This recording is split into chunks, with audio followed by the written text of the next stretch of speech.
Hello विद्यार्थियों, मैं रंजीता कौर ज्ञान वर्षा चैनल में आपका स्वागत है। आज हम क्लास 12th की पाठ्य पुस्तक में से पाठ 3 कहानी ठेस पढ़ेंगे। पाठ 3 ठेस। इसके कथाकार या कहानीकार फणीश्वर नाथ रेणु जी हैं। इनका जन्म बिहार के पूर्णिया जिले में 4 मार्च 1921 में हुआ। आपने महात्मा गांधी के कहने पर भारत छोड़ो आंदोलन में भाग लिया और 1952 में राजनीति छोड़कर साहित्य में आ गए। 11 अप्रैल 1977 में आपका निधन हुआ। आपके ठुमरी आदिम रात्रि की महक, अग्निखोर कहानी संग्रह है, मैला आंचल, परती परी कथा और दीर्घ तपा, जुलूस कितने चौराहे आदि आपके उपन्यास हैं। आपको एक रिपोर्टर लेखक के रूप में भी प्रसिद्धि प्राप्त हुई। आप एक आंचलिक उपन्यासकार और कहानीकार हैं। आंचलिक का अर्थ होता है कि अंचल ग्रामीण परिवेश पर या उस वातावरण पर जो भी कहानियां लिखी जाती हैं या उपन्यास, उन्हें आंचलिक उपन्यास या कहानियां कहा जाता है। आपकी भाषा में अंग्रेजी, अरबी, फारसी शब्दों के साथ साथ मुहावरे और लोकोक्तियों का भी और सुक्तियों माने कथनों का भी प्रयोग हुआ है। देखिए, केंद्रीय भाव कहानी जो ठेस कहानी है, ठेस का अर्थ होता है धक्का या चोट। तो ये कहानी एक ग्रामीण कलाकार है सिरचन, उसके स्वाभिमान माने उसके आत्मसम्मान पर आधारित है। गांव का सिरचन बहुत सुंदर शीतल पाटियां माने चटाइयां बनाता है। वह केवल परिश्रमिक मेहनताने को ध्यान में नहीं रखता। जब वह काम में लीन हो जाता है तब वह किसी और बात की चिंता नहीं करता। बहुत लगन के साथ काम करता है। वह जिस घर में शीतल पाटी बनाने जाता है, वहां के कुछ महिलाएं अपनी कथन में, अपनी बातों से उसके हृदय को ठेस पहुंचाती हैं। मगर जिस लड़की की विदाई होने वाली है, जिसके लिए विदाई में ले जाने के लिए वो शीतल पाटी बना रहा है, उस लड़की की आत्मीयता, अपनापन उसे उसके हृदय को छू लेता है। वह किसी प्रलोभन में, लालच में नहीं फंसता। वह जिस काम को करता है उसके काम के बदले में वह आत्मीय अपनेपन के व्यवहार को चाहता है। जब उसे ऐसा व्यवहार नहीं मिलता तो वह उस काम को वहीं छोड़कर चला जाता है। कहानी के कथानक में अंत में हम यह देखते हैं कि बेटी की विदाई के समय वह स्टेशन पर अपने घर में बनाई हुई शीतल पाटी लेकर भेंट करने जाता है। कहानी में सिरचन का चरित्र ग्रामीण कलाकार के आत्मसम्मान को दर्शाता है। लेखक ने गांव में इस तरह की जो कलाएं समाप्त हो रही हैं, उन पर चिंता व्यक्त की है। देखिए, पहले ही एक प्रश्न है आपका कि लोगों की सिरचन के प्रति क्या धारणा है। तो यहाँ 2 प्रकार की धारणा सिरचन के प्रति है। तो अब जब सिरचन अपना कलाकारी का काम छोड़ चुका है, तब उसके समय विषय में लोग ये धारणा बनाकर चलते हैं कि खेती बाड़ी के काम के समय सिरचन को कोई नहीं बुलाता, क्योंकि वह बेकार ही समझते हैं उसे। बहुत आलस्य से काम करता है और जब आधा काम खत्म हो जाता है तब वह पहुंचता है। अगर मुफ्त की पगार देनी हो तो सिरचन को बुला लो। मुफ्त की मजदूरी देनी है खेती के काम के लिए तो उसे बुला लो। आज सिरचन को मुफ्तखोर माने मुफ्त में खाने वाला, मुफ्तखोर माने बिना काम किए ही पैसा लेने वाला, मुफ्तखोर कहें, कामचोर कहें, क्योंकि वह उसे खेती बाड़ी का काम आता नहीं है, उसमें वो कुशल नहीं, तो इसलिए ढीला ढाला काम करता है, तो उसे कामचोर भी कहते हैं और चटोर माने खाने पीने का शौकीन भी कहते हैं। एक समय था, आज उसके विषय में चाहे इस तरह की धारणा है कि वह बेकार है और उसको अगर मुफ्त की मजदूरी देना हो तो उसको बुला लो। जब आधा काम खत्म हो जाएगा तब सिरचन पहुंचेगा। मुफ्तखोर, कामचोर, चटोर, आज चाहे उसे कोई कह ले, लेकिन एक समय था कि उसकी मड़ैया, उसकी झोपड़ी के आगे बड़े बड़े लोगों की सवारियां बंधी रहती थी।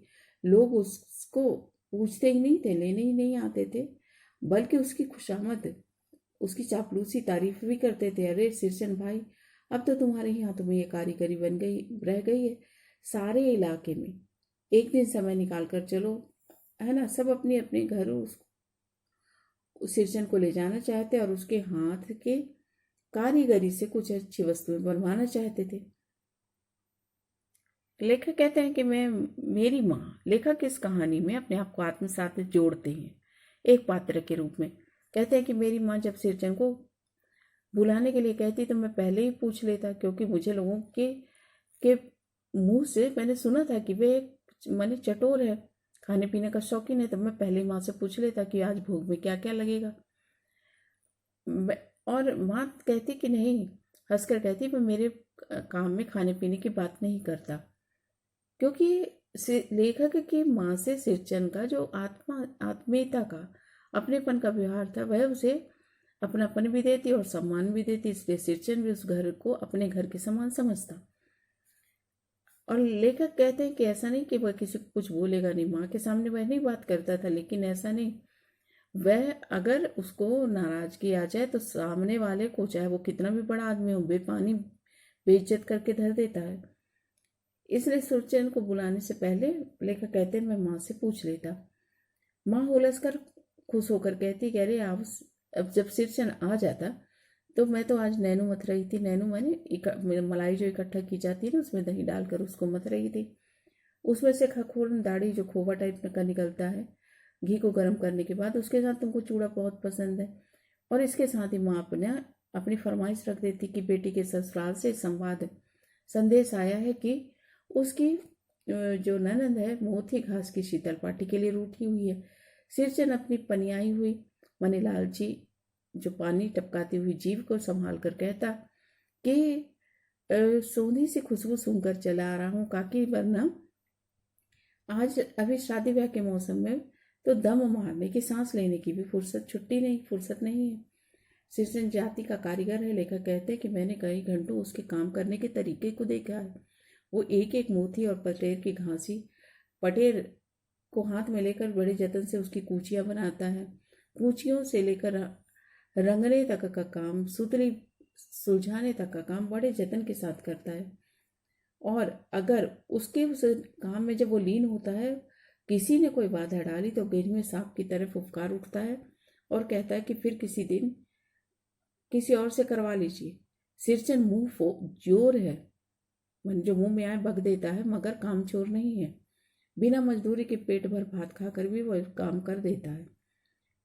दूध में कोई मिठाई मिले या ना मिले, है ना, दूध मिले, मिठाई मिले, ना मिले तो चल जाएगा खाने में, किंतु बात में वो झाल नहीं पसंद करता। बात में किसी प्रकार का व्यंग नहीं चाहिए सिरचन को लोग आज चाहे चटोर समझते हैं और सिरचन को लोग कहते हैं कि अगर उसको काम करने के लिए, बेहतर काम करने के लिए बुलाना है ना, और काम बेहतर हो, इसलिए तगली बघारी हुई तरकारी, दही की कड़ी, मलाई वाला दूध, इन सब का पहले से प्रबंध कर लो। सिरचन आएगा और वह दुम हिलाता हुआ हाजिर हो जाएगा और अच्छा काम करेगा। लेकिन खाने पीने की जहाँ चिकनाई कम हुई तो काम की सारी चिकनाई माने सारी सुंदरता समाप्त है।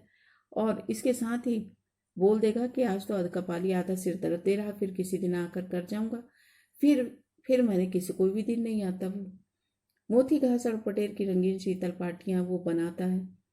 ये आपके प्रश्न का उत्तर है कि वो क्या क्या बनाना जानता है। तो मोती घास और पटेर की शीतल पाटी, बांस की तीलियों की झिलमिलाती चिक माने बांस की तीलियों के पर्दे, और सतरंगे डोरे के मोढ़े, है ना, ये एक तरह के डमरू के शेप के मोढ़े होते हैं बैठने के लिए टेबल जैसे, और भूसी चूनी या फिर छोटी छोटी सी चार पाई जो नीचे पीढ़े टाइप शेप की होती है।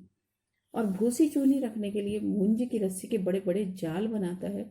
हलवाओं के लिए ताड़ के पत्तों की सूखी छतरी टोपी बनाता है जो उन्हें धूप और बरसात से बचा सके। और सिरचन के सिवा ऐसे ये काम गांव में और कोई नहीं जानता। ये दूसरी बात है कि गांव में आज ऐसे कामों को बेकार समझा जाता है, और जिसकी मजदूरी के बदले में कोई पैसा नहीं देना चाहता। अनाज क्या सोचते हैं कि पेट भर खाना खिला दो, अनाज भी नहीं देना चाहता, पैसा भी नहीं। वो सोचते हैं कि पेट भर खाना खिला दो, काम पूरा होने पर एक आध पुराना थोड़ा कपड़ा दे दो, तो कोई वह कुछ नहीं बोलेगा। लेकिन ऐसी बात नहीं है। सिरचन नहीं बोलेगा। सिरचन तो वो जब बोलने पे आएगा तो बोलेगा ही। और मैंने तो देखा था कि महाजन टोले के बच्चू महाजन की बेटी सिरचन की बात सुनकर तिल मिला गई थी, गुस्से में आ गई थी। बोली ठहरो, मैं माँ को बताती हूँ। तब सिरचन ने कहा था कि बिटिया, बड़े लोगों की बात भी बड़ी होती है। नहीं तो दो दो पटेल की पार्टियों का काम सिर्फ सत्तू खंसारी का सत्तू खिलाकर कोई करा लेगा भला? तुम्हारी माँ ही ऐसा कर सकती है? लेखक कहते हैं कि जब मैं उसको सिरचन को बुलाकर लाया घर, तो उस समय मेरी छोटी बहन मानू की विदाई होने वाली थी। मानू के ससुराल से संवाद आया था, माने एक संदेश आया था बड़ी भाभी के पास। खत लिखकर चेतावनी दी गई थी। ये बात हम लोग से बोली गई थी कि मानू के साथ मिठाई की पतीली आए या ना आए कोई बात नहीं, पर 3 जोड़ी फैशनेबल चिक माने पर्दे, काहे के बने हुए, बांस की तीलियों के पर्दे, तो 3 जोड़ी फैशनेबल चिक नए फैशन के, और पटेल की 2 शीतल पाटियां, पटेल घास उसकी शीतल पाटियां चटाइयां। इसके बिना अगर मोनू आती है तो भाभी ने हंसकर कहा था कि बैरंग वापस। बैरंग लिफाफा वो कहलाता है जिसपे कोई एड्रेस नहीं होता। तो ये तो मजाक में ही कहा गया कि बैरंग वापस हो जाएगी, कर दी जाएगी मानो अगर मिठाई लाए न लाए। ये भी प्रश्न का उत्तर है कि मिठाई उसके साथ आए या ना आए, लेकिन 3 जोड़ी फैशनेबल चिक और पटेल की 2 शीतल पार्टी जरूर आनी चाहिए। अब इसलिए सिरचन को एक दिन पहले से ही, नहीं, 1 सप्ताह पहले से ही बुलाया गया और काम पर, मानू की विदाई के 1 सप्ताह पहले सिरचन को बुलाया गया, काम पर लगा दिया गया। माँ ने इस बार कहा सिरचन को कि नई धोती दूंगी, असली मुहर छाप वाली धोती। मन लगाकर ऐसा काम करो कि देखने वाले देखते रह जाए, क्योंकि बात ये थी कि विदाई के समय बेटी के ससुराल ये सामान जाने वाला था। पान जैसी पतली। अब वो अपने औजारों को लेकर काम में लग गया। 1.5 हाथ की उसने बिनाई की। हम लोग समझ गए कि इस बार बहुत ही कुछ अच्छी चीज, नए फैशन की चीज बनने वाली है। मंजरी भाभी जो लेखक की भाभी थी, है ना, तो वो क्या बोलती है पर्दे की आड़ से कि पहले अगर ऐसा जानती कि मुहर छाप वाली धोती देने से इतनी अच्छी चीज बनेगी तो मैं भी अपने भाई को कहवा भेजती, है ना, कि मुहर छाप वाली धोती देने से अच्छी चीज बनती है तो मैं भी अपने भाई से कहवा देती तो मेरे लिए भी बना देते। सिरचन काम में व्यस्त था। उसके कानों में बात पड़ी। बोला, मुहर छाप वाली धोती क्या? अगर मुहर छाप वाली धोती के साथ रेशम का कुर्ता भी देते तो भी ऐसी चीज नहीं बनती बहुरिया, है ना। मानो दीदी काकी की, एक तो वो काकी की बहुत सम्मान करता था सिरचन, तो एक तो मानो दीदी काकी की छोटी बहन है, और दूसरी बात है कि मानू का जो दुल्हा है वो अफसर आदमी है। मंजरी भाभी का मुंह लटक गया। उसे अपमान महसूस हुआ। मेरी चाची ने फुसफुसा कर कहा कि किससे बात करती हो बहू? मोहर छाप वाली धोती नहीं, मूंगिया लड्डू। बेटी की विदाई के समय आजकल जो बेटी को के ले जाने के लिए जो मिठाइयाँ तैयार हो रही थी, तो मिठाई रोज बन रही थी, तो बेटी की मुहर छाप वाली धोती के कारण काम नहीं अच्छा हो रहा। मूंगिया लड्डू बन रहे हैं, रोज मिलते हैं खाने को। बेटी की विदाई के समय रोज मिठाई जो खाने को मिलेगी, देखती है ना। अब क्या था, दूसरे दिन फिर चिक की पाती में जो उसने तैयार की चिक, जो बांस की तीलियों के, उसमें 7 तारे जगमगा गए। अब वो सिरचन जब काम में मग्न होता है तो उसकी जीभ जरा बाहर को निकल आती है। ओठ पर अपने काम में मग्न था सिरचन। खाने पीने की उसको कोई सुध नहीं थी, लेकिन मैंने देखा कि उसके पास सूफा जो पड़ा है उसमें सूखा हुआ चूरा, मन जो पोहा होता है सूखा वाला, चूरा और गुड़ का एक सूखा ढेला रखा है। मैंने लक्ष्य किया कि सिरचन नाक के पास 2 रेखाएं उभर आई हैं। हालांकि सिरचन ने उस ओर देखा नहीं था, लेकिन लेखक को ऐसा अनुभव हुआ कि उस नाश्ते को देखकर, कलेवे को देखकर सिरचन के नाक के पास दो बनी रेखाएं उभरी। सिकोड़ी उसने नाक। दौड़कर माँ के पास गया। माँ, आज सिरचन को कलेवा नाश्ता किसने दिया? सिर्फ चूरा और गुड़। माँ रसोई के घर के अंदर पकवान बनाने में व्यस्त थी। बोली, अरे मैं अकेली कहाँ कहाँ क्या क्या देखूं?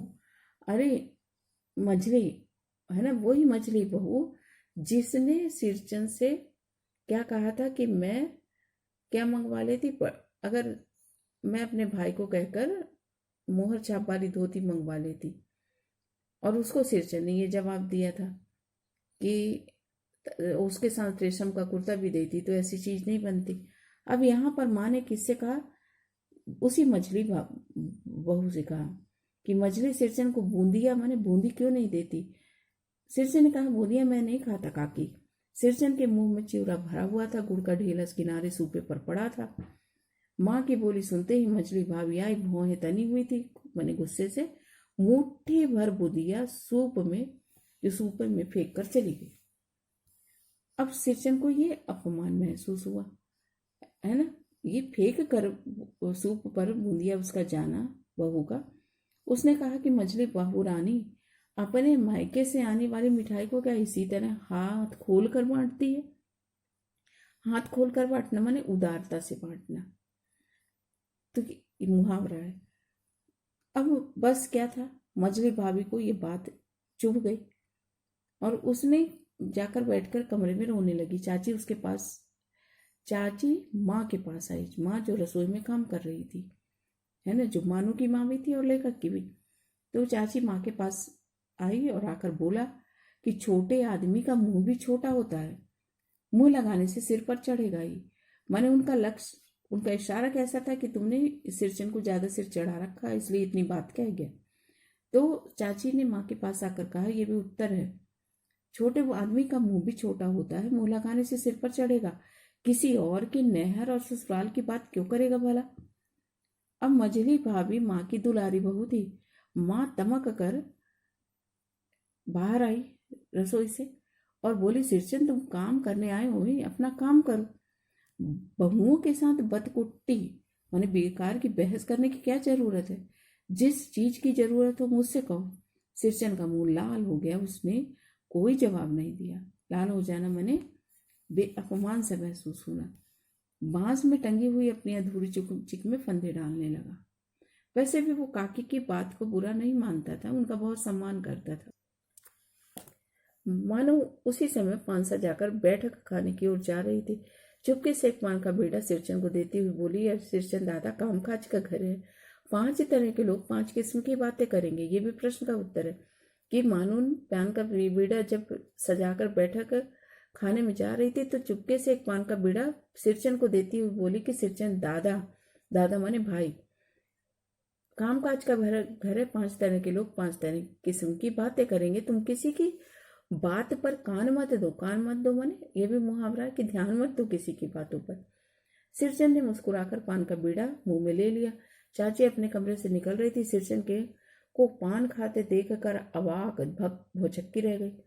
चाची को अपनी ओर अचरज से घूरते देख सिरचन ने कहा, छोटी चाची जरा अपनी डिबिया का, वो भी तम्बाकू खाती होगी, जर्दा।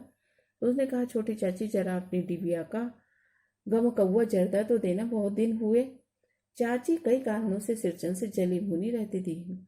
गुस्सा उतारने का इससे अच्छा मौका नहीं था। उसने कहा, मस्खरी करता है, मैंने मेरे से मजाक करता है। तुम्हारी बढ़ी हुई मैंने लालची जीव को आग लगे घर में, है ना। और जब जो ज्यादा बात करने की आदत है ना, बिना सोचे समझे। और दूसरा तथ्य है कि जो लालची जीव है इसको आग लगे। घर में पान और गम कौआ जर्दा खाया है क्या? चटोर कहीं का, मेरा कलेजा धक रह गया। सत्यानाश। बस सिरचन की उंगलियों में जो सुतली धागे वहीं पर रुक गए। कुछ देर के लिए वो चुप बैठा रहा, फिर घर के पिछवाड़े गया, पान थूक कर आ गया, अपनी छुरी हसिया वगैरह समेटा और झोले में डाला और अपनी उस अधूरी चिक थी जो उस पर एक निगाह डाली और हनहनाता सा गुस्से में थोड़ा सा गुस्से आक्रोश में बाहर की ओर निकल गया। चाची बड़बड़ाई, अरे बाप रे, हैं, अरे बाप रे बाप, इतनी तेजी! कोई मुफ्त में काम करता है कि 8 रुपए में मोहर छाप वाली धोती मिलती है जो इस काम के बदले में देनी थी। इस मुंह झोले के माने मुंह फट के मुंह में ना तो लगाम है ना, तो ना तो बात करने की तमीज है इसको, और ना आंख में शील है, ना तो आंखों में शर्म है।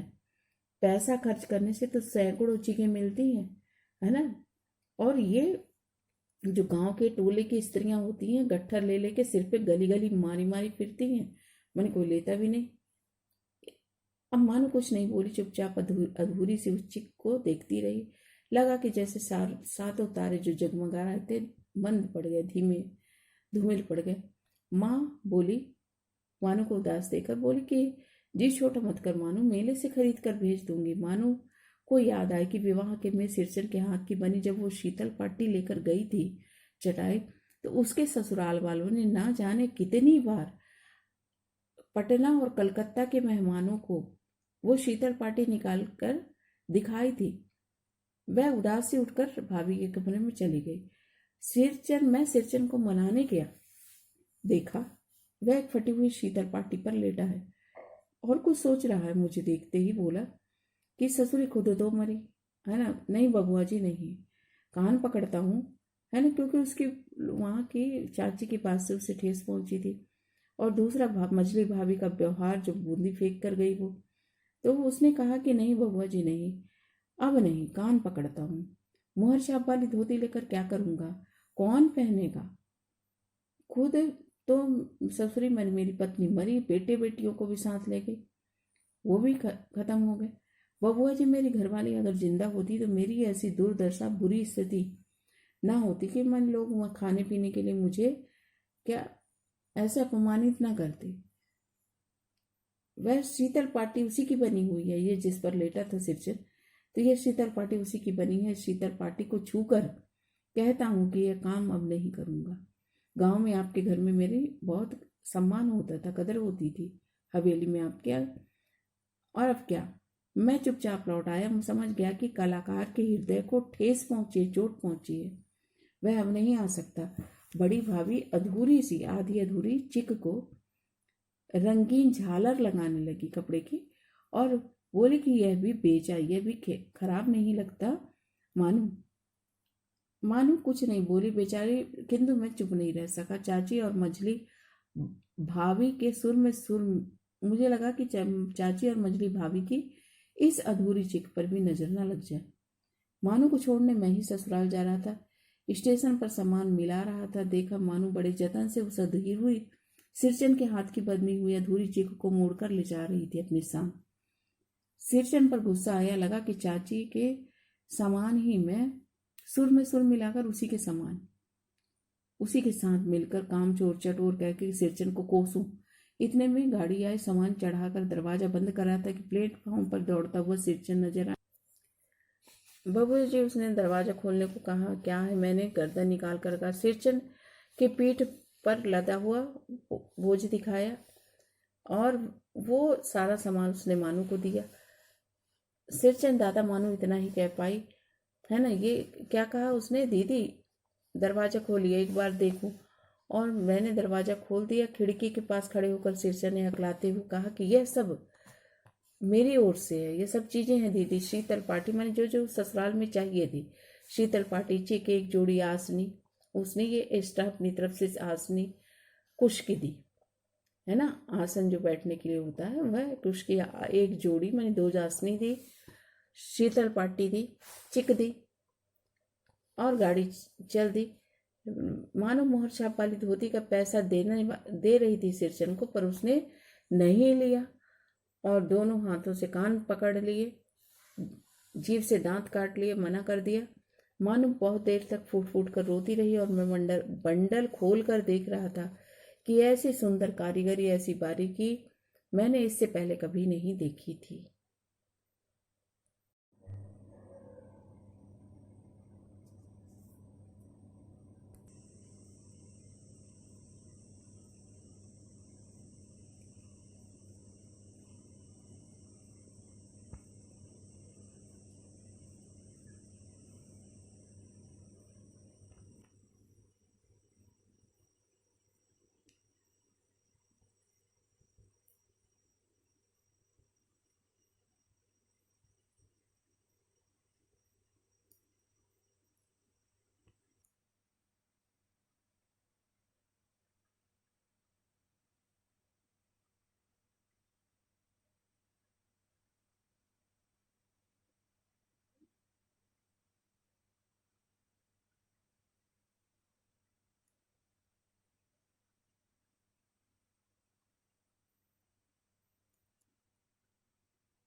गॉड ब्लेस यू बच्चों।